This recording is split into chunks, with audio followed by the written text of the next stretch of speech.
Jadi Richard ada bantu sebuah brand yang memang omsetnya udah miliaran, Pak. Tapi ketika Richard cek, ternyata konten-konten yang dibuat itu bukan konten yang mengandung konversi. Konversi itu maksudnya konten-konten yang untuk jualan. Jadi kita kalau mungkin bicara dunia sosial media atau digital marketing, kita mesti bedain ada namanya konten branding, ada namanya konten selling. Kan orang fokusnya di sini, Pak, konten branding doang.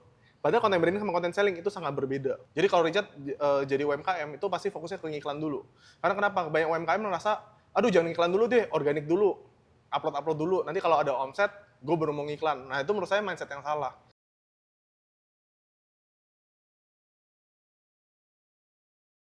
Richard, kamu saat ini kan saya lihat juga punya keahlian di bidang AI ya. Ya. Dan bagi orang-orang itu kan AI itu cuma sekedar ya mungkin untuk nanya-nanya atau ngecek sesuatu gitu ya. Siap. Tapi bagi kamu kan algoritma AI ini kamu jadikan untuk menjadi cetak uang juga ini ya. Bener. Mungkin you bisa cerita tentang Siap, Pak. AI kamu ini. Oke, tadi kan Pak Hermanto udah lihat AI ya, Pak? Iya. Kelihatan manusia banget ya? Saya kaget ya, karena saya nggak nyangka kalau itu AI gitu. Karena orangnya persis banget. Gitu. Orang yang persis banget ya, Pak ya? Iya. Iya, jadi Richard pun awalnya juga maksudnya berpikir, AI apakah bakal semaju itu? Di awal-awal kan kelihatan ya, oh ini Iya, AI gitu ya. kaku gitu Sekarang kan, Pak. nggak kelihatan itu. Sekarang tidak kelihatan. Makanya saya sendiri ya, sekarang loh ya, kalau terima berita-berita tentang perang, tentang demo di Amerika, saya ini curiga, ini AI atau ini benar gitu.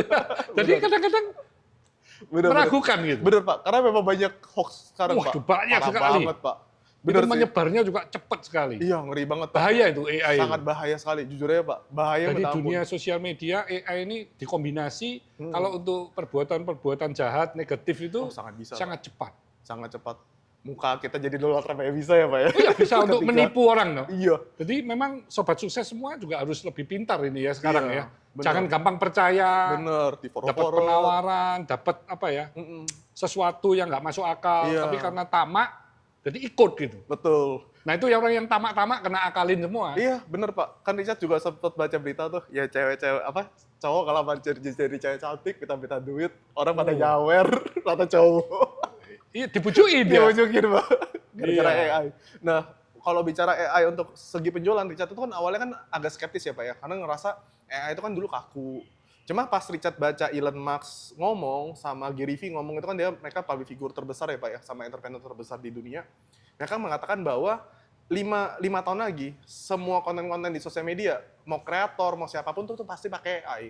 Langsung Richard berpikir, waduh, kalau saya ketinggalan, gimana nih? Harus duluan nih. Jadi saya tuh selalu punya prinsip, kalau ada yang sesuatu yang inovatif, saya mesti coba dulu, Pak. Walaupun gagal dulu nggak apa-apa. Mungkin orang lain berhasil, saya gagal dulu nggak apa-apa. Yang penting saya udah pelajarin semuanya. Dan waktu itu yang kita kaget adalah pas kita bikin affiliate AI, Pak. Oh. Jadi affiliate AI itu kan dimana kita tuh bikin akun di TikTok. Akunnya ibaratnya kita bikin seperti manusia, ya, bikin seperti manusia dan mereka mempromosikan produk, Pak. Jadi mereka bikin, kita taruh skripnya di situ, mereka ngonten, dan herannya tiba-tiba viral, Pak. Tembus 1 juta view, tembus 2 juta view, dan ketika diiklanin, konversinya sangat bagus, Pak. Nah, dari situ Richard lihat, ternyata bisa loh hasil uang dari affiliate. Dari mereka jadi kita bikin akun affiliate-nya, kita dari situ dapat penghasilan, Pak. Dapat revenue, ada yang 100 juta, ada 200 juta, bahkan ada 300 juta rupiah, Pak, 1 bulan. Makanya Richard ngeliat, oh ternyata seenak ini ya. Kalau kita udah ngerti sistemnya gitu, Pak. Nah itu baru sisi affiliate, Pak. Tapi kalau dari sisi produksi itu sangat membantu pekerjaan kita. Dulu kita nge-shooting talent butuh berhari-hari setup dulu, hire talentnya dulu, bayarnya cukup tinggi juga. Tapi ketika kita pakai AI itu, Pak, yang tadi video yang kemarin tadi Richard kasih ke Bapak, itu kan mungkin kalau orang lain lihat mungkin 1 minggu. Tapi kita hanya cukup mengerjakan dalam waktu 4 jam saja, Pak. Wow. Jadi kalau Richard lihat mungkin lebih ke efisiensi waktu, percepatan sama kualitas. Luar biasa. Luar biasa. Nah, kalau sekarang ini kan banyak pengusaha yang mengeluh kalau biaya iklan untuk ads ini kan Makin naik tinggi. terus dan omsetnya juga stagnan. Gitu. Betul. Nah, di dalam AI-nya Richard ini apa bisa membantu memangkas biaya marketing, tapi juga bisa menaikkan omset secara signifikan gitu? Tentu, Pak. Itu pasti. Bisa? Pasti. Kenapa? Karena Richard udah ngeliat, Pak, iklan-iklan yang bertebaran yang dimana, misalnya kemarin kan Richard ada bantu salah satu brand, Pak. Kan Richard ada agensi juga ya. Jadi Richard ada bantu sebuah brand yang memang omsetnya udah miliaran, Pak. Tapi ketika Richard cek, ternyata konten-konten yang dibuat itu bukan konten yang mengandung konversi. Konversi itu maksudnya konten-konten yang untuk jualan. Jadi kita kalau mungkin bicara dunia sosial media atau digital marketing, kita mesti bedain ada namanya konten branding, ada namanya konten selling. Nah, kebanyakan orang fokusnya di sini, Pak, konten branding doang. Padahal konten branding sama konten selling itu sangat berbeda. Jadi ketika kita remake aja dengan konten selling dan kita sebar, terus kita iklanin juga, ternyata hasilnya beda banget, Pak. Dari situ omset dia 1 bulan langsung naik 30%. Bukan karena kita hebat, tapi karena kita tahu dia belum ada bikin konten konversi, Pak. Jadi itu yang menurut Richard membedakan orang-orang yang bilang iklannya mahal, biaya makin tinggi. Betul, admin makin tinggi, iklan makin tinggi. Nah, tapi kan kita sebagai pengusaha kan mesti mensiasati. Nah, mensiasatinya salah satunya adalah fokus sama konten-konten yang memang mengandung konversi. Oke. Kurang lebih seperti itu, Pak. Coba kalau kita bedah ya, Siap. misalkan ada perusahaan UMKM yang memproduksi sepatu kulit. Ya.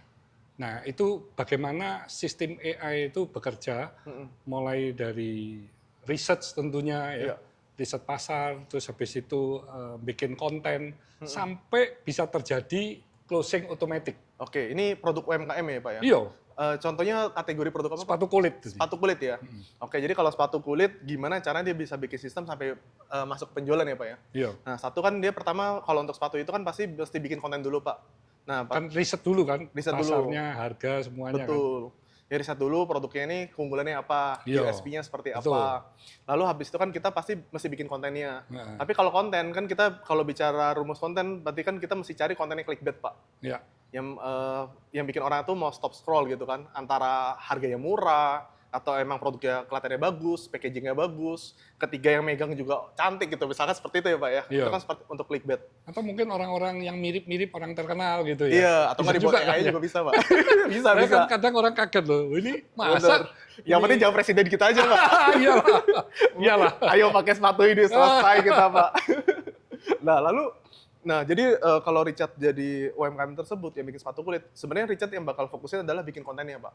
Jadi bikin konten yang memang clickbait yang menarik, dan ujung-ujungnya pasti kasih promo, mungkin kasih garansi. Jadi tetap harus ada namanya call to action yang bikin orang jadi lebih percaya, merasa lebih aman, dan merasa penasaran. Nah, setelah itu, Richard juga langsung iklanin, Pak. Jadi kalau Richard jadi UMKM, itu pasti fokusnya ke ngiklan dulu.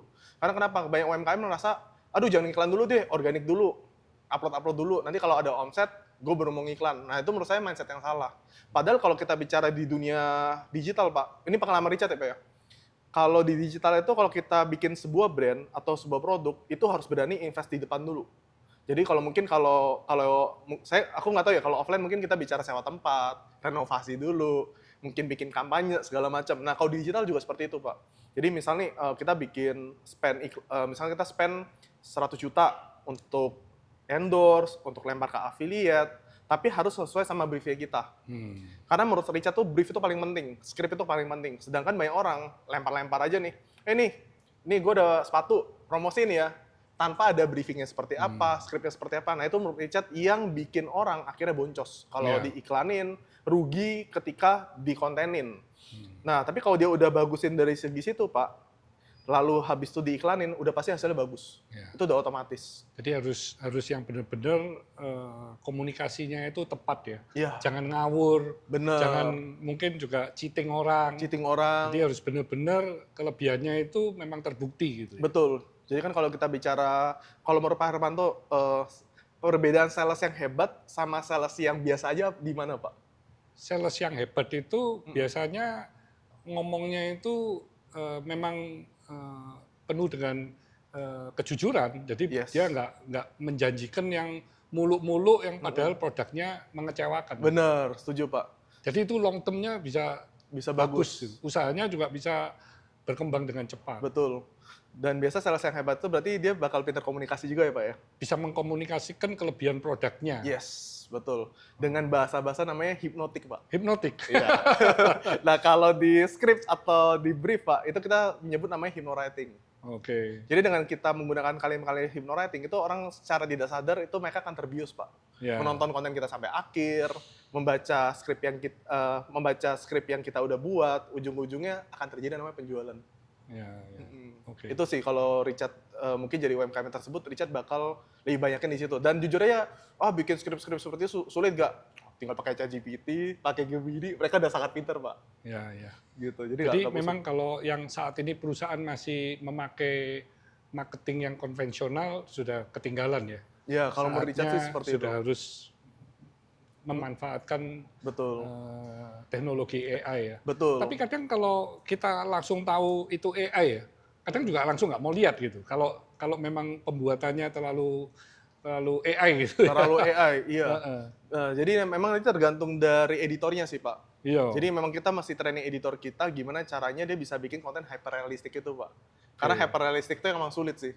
Kan Iya. mungkin Pak Hermanto lihat, oh, ini mah AI banget nih gitu Iya, kan. kalau sudah AI kan nggak dilihat gitu Nggak biasanya. dilihat, betul. Wah, ini Atau bahasanya Mm-mm. juga terlalu bahasa AI kan bahasa juga kaku. orang tahu. Bener. Nah, itu gimana caranya kita training tim kita. Nah, kalau tim Richard semua gitu, Pak. Jadi kalau kita konten-kontennya nggak kelihatan, kita pokoknya bilang ke dia, bikin konten yang jangan sampai kelihatan AI bukan di mata gua gitu. Jadi kalau bikin konten yang nggak kelihatan AI di mata kita baru approve. Ya, ya. Gitu. Jadi menurut Richard nih, Mm-mm. untuk UMKM ya, Siap. itu AI ini sebuah peluang emas atau justru sebuah ancaman yang akan menggulung mereka jadi Iya. bangkrut? Betul, Pak. Itu akan menggulungkan mereka, Pak, yang tidak adaptasi sama AI. Jadi untuk UMKM harus beradaptasi dan memanfaatkan AI. Bener. Kalau enggak dia akan tergulung. Pasti. Karena Richard pun juga sama, Pak. Richard juga berpikir kalau Richard tidak mencoba duluan, tidak mencoba rugi duluan bahasanya ya buat kita testing-testing, ya nanti Richard bakal tergulung juga, Pak, sama arus. Karena Richard percaya kayak misalnya nih, Pak, di zaman-zaman Richard, mungkin Pak Hermanto juga mungkin ngalamin ya, Pak ya. Dimana kita kalau Richard sendiri namanya dunia sosial media, Pak. Dulu karena Richard fokusnya di Twitter, makanya penghasilan Richard jatuh, Pak. Dari 2 digit tinggal jutaan rupiah saat Oke. itu. Nah, karena waktu itu kan lagi zamannya orang ke Instagram. Oke. Nah, di Instagram itu Richard belajar lagi dari nol, semuanya, ternyata nemuin cara di mana ngendorse, Pak, saat itu. Jadi ada artis pegang foto logo produk kita aja, Pak. Itu omsetnya langsung miliaran, Pak. Oke. Richard bahkan ada tim reseller saat itu, dia ngendorse, Richard ingat banget ngendorse namanya Aukarin tuh. Richard sebut aja di Instagramnya. Itu 2 video 20 juta, Pak, dia bayar, tapi dia kebeli rumah 1,6 miliar. Oh. Jadi Richard lihat, wah ini benar-benar formula yang keren banget saat itu. Nah, tapi pas dari zaman Instagram itu Richard lihat, wah nggak boleh di zona nyaman, harus cari lagi yang bisa kita inovasikan. Akhirnya kita lihat, oh ada namanya iklan Meta Ads, Instagram Ads. Oke. Nah, Richard belajar lagi dari nol, Pak, dari boncos ratusan, jujur boncosnya itu hampir 100 juta ada. Oh. Tapi dari situ Richard bisa ngasih miliaran juga dari Meta Ads. Terus dari Meta Ads 2020 pandemi, Richard belajar lagi TikTok. Nah, TikTok Ads. Nah, ketika belajar TikTok Ads sama juga, Pak. Awalnya boncos dulu puluhan juta, sampai kita bisa ngiklannya miliaran per bulan dari TikTok Ads. Oke. Gitu. Nah, sekarang juga sama. TikToknya kemana? TikTok namanya GMV Max. Wah, jadi banyak banget update-an yang ibarat Richard pun sampai sekarang sama tim terus update, Pak, setiap bulan. Oke. Terus belajar. Nah, itu saya tahu juga Richard merilis buku Ya. untuk TikTok dan Meta juga ya. Bener. Dan hasil profitnya kamu donasikan Iya, dengan jadi tujuan yang sangat mulia ya. makasih, Pak. Iya, jadi kita sejauh ini kita udah donasi untuk pembuatan 5 kaki palsu untuk anak yatim piatu, sama kita udah donasi juga ke panti asuhan sih, Pak. Kurang lebih udah hampir 400 juta sih, Pak, untuk saat ini. Dan itu terus berjalan. Terus berjalan. Target kita pokoknya setiap bulan kita ada melakukan donasi gitu. Bulan ini Oke. kita juga bakal melakukan donasi lagi sih, Pak. Oke. Soalnya memang mungkin karena Richard lahir dari keluarga sulit ya, Pak. Jadi ngerasa kalau anak yatim piatu kan mereka yang mesti tolong gitu. Jadi harapan ke depannya bakal lebih baik Ya. gitu. Satu kata Richard untuk masa depan AI. Satu Kamu bisa kata describe untuk masa depan AI gimana menurut untuk masa depan AI, menurut Richard? mengerikan. Mengerikan dari sisi positif atau Iya. negatif ini? Ya, Kalau negatif kan bahaya. iya, benar. Jadi jujur kalau dibilang mengerikan itu memang negatifnya banyak juga, Pak. Cuma memang kita mau nggak mau mesti adaptasi gitu. Iya. Jadi Richard lihat mungkin buat teman-teman yang saat ini masih menolak buat belajar AI, ya kita harus cepat adaptasi. Karena AI itu terlalu cepat perkembangannya. AI ini kita nggak bicara cuma ChatGPT doang, Gemini doang, itu mah level paling dasar. Ya, jadi kalau kita udah bisa adaptasi sama perkembangan zaman, udah pasti deh. Ibaratnya kalau kita di bisnis, mungkin kita bisa cetak 1 miliar pertama kita dari AI, 10 miliar pertama kita dari AI, bahkan bisa sampai ratusan miliar, Pak, dari AI. Oh. Itu Richard percaya banget sih. Richard, saya kasih pilihan ya. Siap. Richard lebih ke ide brilian tapi eksekusinya lambat, atau ide biasa tapi eksekusinya brutal. Oke. Kalau Richard ditanya itu ya, kalau Richard ide biasa tapi eksekusinya brutal dulu, Pak. Karena ketika ide biasa eksekusinya brutal, nanti kita nemuin ide-ide baru di dalam situ. Oke. Karena kalau ide brilian belum tentu hasilnya bakal sesuai sama yang kita ekspektasikan sih. Soalnya Richard, ingat pengalaman Richard dulu, ketika Richard lihat, oh ini idenya perlu dicoba nih. Kelihatannya keren Pak, tapi biasa aja. Tapi ketika hasilnya biasa aja, kita langsung cepet-cepet cari-cari ide-ide baru. Jadi yang penting itu eksekusi. Eksekusi. Dan improvementnya itu terus-menerus. Betul, karena Richard percaya sebuah hal yang besar, atau enggak kita bicara perkara-perkara besar, itu akan dimulai ketika kita setia sama perkara-perkara kecil, Pak. Ya. Jadi kalau kita udah setia pada perkara kecil, kita pasti dikasih Tuhan sama kepercayaan yang lebih besar lagi. Oke. Seperti Nah itu. kalau Richard selama ini sudah bekerjanya hampir 10 tahunan ini ya. Iya, 10 tahunan, Pak. Nah ini dari pengalaman investasi Richard, apa yang terbaik? Investasi terbaik menurut Richard itu investasi skill, Pak. Jadi menurut Richard, skill itu yang paling penting adalah kita benar-benar tahu skill yang kita pelajari itu adalah skill yang high income skill. Oke. Dan usaha apa yang Richard punya ini yang menjadi tulang punggungnya Richard sekarang? Suplemen, Pak. Oh, penjualan suplemen. Penjualan suplemen. Sampai sekarang jujur tulang punggung kita di suplemen, Pak. Makanya kemarin Richard... Kelebihan Richard di suplemen ini. Suplemen. Penjualannya itu MLM atau bukan? Oh, bukan. Jadi pakai B2C. reseller. Betul. Jadi pakai... Sudah berapa banyak resellernya? Oh, kalau reseller nggak, Pak. Lebih ke affiliate kalau sekarang. Oh, affiliate. Kalau dulu memang bener, resellernya banyak banget gitu. Oh, kalau sekarang affiliate-nya nggak banyak? Affiliate kita ada sekitar 50 ribuan ada, Pak. Banyak 50 ribu juga dong. affiliate. Betul. Karena memang ibarat kalau di TikTok itu udah mesti main affiliate sih, Pak. Itu kelihatan dong omsetnya di TikTok. Bener. Boleh ngomong itu berapa? Jadi kalau affiliate Richard tuh ada yang tiap bulan 500 juta, 700 Omsetnya? juta, ada. Mereka nge-live Itu TikTok tiap hari. dikali 50.000, banyak banget itu. Iya. Average-nya berapa itu nanti? Iya, Besar berapa? Bang? iya, mereka bisa punya penghasilan 3 digit, Pak, dari situ. Wow. Soalnya kan kita kasih komisi juga besar kan, terutama buat... Nggak bersaing ya? Mereka nggak rusak-rusakan harga gitu? Oh enggak, soalnya kan mereka belanjanya di TikTok Shop-nya, Itu Pak. wilayah seluruh Indonesia? Seluruh Sabang Indonesia. Merauke? Iya, Sabang Merauke. Enaknya seperti itu sih, Pak. Kalau mungkin kalau dulu reseller ya, reseller tuh jujur ada kendala di situ, Pak. Kadang-kadang mereka turunin harga biar laku produknya.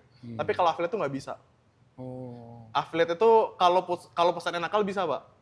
Cuma kalau affiliate mereka nggak bisa nakal. Tapi kamu nggak jualan secara offline? Jujur sampai sekarang belum, Pak. Oh. Jujur sampai sekarang belum. Kan kalau dikombinasikan asal harganya tidak merusak kan dua-duanya bagus kan? Betul. Mungkin nanti ini sih, nanti brand Richard sama Pak Hermanto berarti. Ya di offline ini apa Gitu ya? ya? Iya, iya, iya. Iya gitu sih. Jadi kalau Richard lihat suplemen kelebihannya satu sih, Pak, repeat ordernya tinggi. Iya. Kalau orang udah nyaman dia bakal langganan terus. Oke. Di situ sih. Maksud kamu yang kita ada join yang Iya. ProBilab itu ya? Yes, Pak. Ah, itu Mungkin Richard lihat bisa seksi. dijelasin ProBilab itu apa? Oke, jadi waktu itu kan Richard kurang lebih 2 tahun lalu ya, Pak Hermanto ya? Kan Richard, ketemu dengan direktur kami Pak Afat ya, betul. Kan komunikasi, terus Richard ada jelasin soal sama probiotik. Melisa juga ya waktu itu Iya, ya. sama Ci Melisa.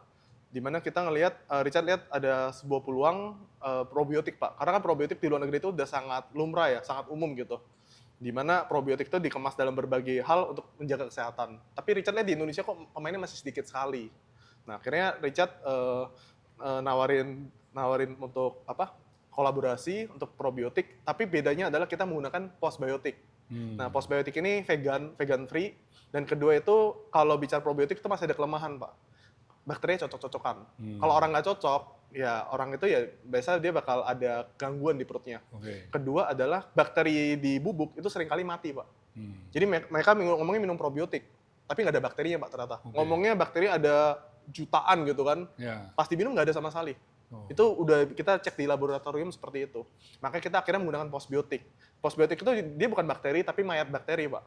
Tapi herannya adalah postbiotik itu cocok untuk semua masalah pencernaan segala macam, karena nggak ada side effect. Kedua itu memang sebenarnya sebuah revolusi baru dari si probiotik itu sendiri. Karena probiotik itu udah puluhan tahun usianya, postbiotik itu baru berapa tahun gitu. Nah, akhirnya pas kita kolaborasi, ya puji Tuhan ya, Pak, sampai sekarang masih grow terus gitu. Jadi harapannya tahun ini bisa offline. Oke.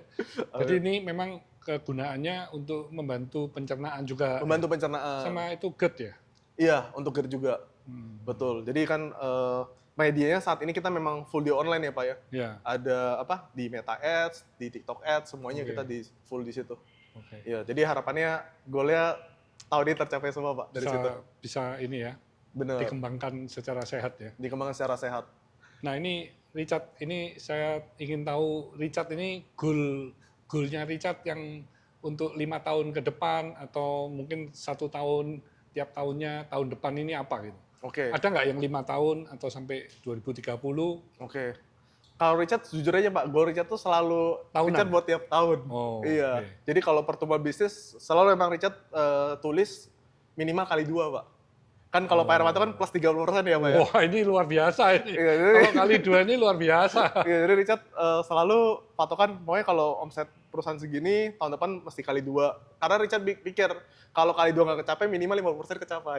Oh, nah kenyataannya berapa persen kecapainya? Kenyataannya kecapai kurang lebih 50% sih Pak. Oh. Jadi tetap Luar biasa 50% itu. iya. Karena setiap 1,5 tahun double itu. Iya, 3 tahun berarti 4 kali loh. Betul. Tapi memang nggak sekali lagi nggak semua industri Richard lihat juga bakal naik terus Pak. Oh ya. Ada juga industri itu yang memang Richard lihat itu stucknya di situ. Nah, tugas Richard adalah membangun produk-produk baru Pak di dalam ekosistemnya atau nggak kita menciptakan brand baru. Oke. Kurang lebih seperti itu. Nah Richard mungkin bisa kasih advice kepada anak muda yang merasa mentok karena mungkin dia nggak punya gelar, nggak punya modal, Iya. tapi ingin memulai usaha Iya. sukses seperti Richard ini. Oke. Apa pesannya? Siap. Ya. Jadi buat anak-anak muda yang mungkin seperti Richard juga, yang mungkin nggak ada privilege dari orang tua, mungkin lulusannya lulusan SMP juga ya, atau nggak lulusan SD, whatever lah ya. Ya intinya kita percaya satu hal bahwa kita lahir di dunia itu pasti untuk menjadi sesuatu gitu ya. Maksudnya Richard selalu percaya ketika kita dilahirkan di dunia itu selalu punya tujuan. Dan Richard juga selalu percaya kalau kita dilahirkan di dunia itu harus jadi garam dan terang bagi dunia, jadi seorang pemenang. Jadi kalau kita tahu kita dilahirkan itu artinya tidak ada yang kebetulan. Kalaupun kita dilahirkan dari keluarga susah segala macam, artinya keluarga sukses pasti berasal dari keluarga kita. Luar biasa, Seperti Richard. itu Pak. Thank you. Terima kasih Pak. Pak Jadi- izin, Richard lupa kasih Pak Hermanto buku Pak. Oh iya iya. Kan kemarin di Swiss Boleh, ada boleh. kasih buku ke Pak Hermanto. Ini kasih apa? Kamu sudah nulis buku berapa banyak nih sekarang ini? Iya. Kamu tiap kali ketemu saya selalu ngasih buku ya? Iya, Richard tuh punya hobi nulis buku Pak. Iya, makanya sudah nulis berapa banyak buku, ingat nggak? Iya, Richard berarti udah nulis kurang lebih ini buku ke-5 sama buku ke-6 Pak. Cepet banget. Iya. Apa ini dibantu AI juga? Dibantu AI juga. Rahasia dapur. Makanya cepet banget kamu Iya. segini tebel bukunya. Cuma memang ilmunya bukan dari AI Pak. Jadi maksudnya AI itu bantu merapikan tulisan. Merapikan, tapi kamu tetap yang Masukin. edit finalnya gitu ya. Semuanya. Strategi itu AI nggak bakal tahu Pak. Karena Berarti- dia strategi praktisi. Richard ini setiap hari berhubungan dengan AI itu berapa jam seharinya? Kalau Richard rata-rata ya, kalau Pak Hermanto gini benar juga ya. Minimal 4 jam lah Pak. 4 jam? Minimal 4 jam. Itu TikTokan sama AI terus? Iya, ngulik-ngulik AI Dan segala macam. AI-nya kamu yang sudah advance ya? Iya, advance semua Pak. Yang sudah berbayar Berbayar semua. dan confidential. Iya, betul. Apa yang kamu tanya-tanyain itu semuanya confidential, Benar. tidak dibagikan ke orang lain kan? Benar, Yang benar, berbayar. Pak. Betul banget Pak. Luar biasa. Soalnya paling penting menurut Richard, kalau kita udah ngerti prompt-nya, cara kerja AI itu sangat mudah Pak. Bikin proposal cuma 10 menit, 15 Wah, menit ini udah bagus. Luar Makasih, biasa Pak ini. Hermanto. Ini buku yang keberapa ini ya? Ini buku ke-5 dan ke-6 Pak. Oh, 5 dan 6 ya. Luar biasa ya. Makasih banyak Pak Hermanto. Jadi Sobat Sukses, ini podcast saya bersama dengan Richard Putra, luar biasa ya. Jadi memang Richard ini secara akademik, pendidikannya SMP, tapi non-akademiknya ini belajar everyday, apalagi dengan AI selama 4 jam. Ini sudah master ini. Amin. Perlu Jadi- banyak belajar dari Pak Hermanto. Iya, jadi dari kamu punya pengetahuan, bahasa, tata kata, semuanya pasti improve-nya luar biasa. Makasih Pak. Karena kamu everyday learning kan. Betul. Itu yang penting. Itu Karena penting setiap banget. hari loh. Iya, Itu benar sudah banget Pak. 10 tahun udah luar biasa sekali. Iya, benar. Ya. Wah, makanya perlu belajar. Habis ini belajar lagi sama Pak Hermanto. Dan makin luar biasa. Ya, thank you Richard. Makasih Pak Hermanto. Jadi untuk Sobat Sukses, stay humble, stay positive, stay on fire.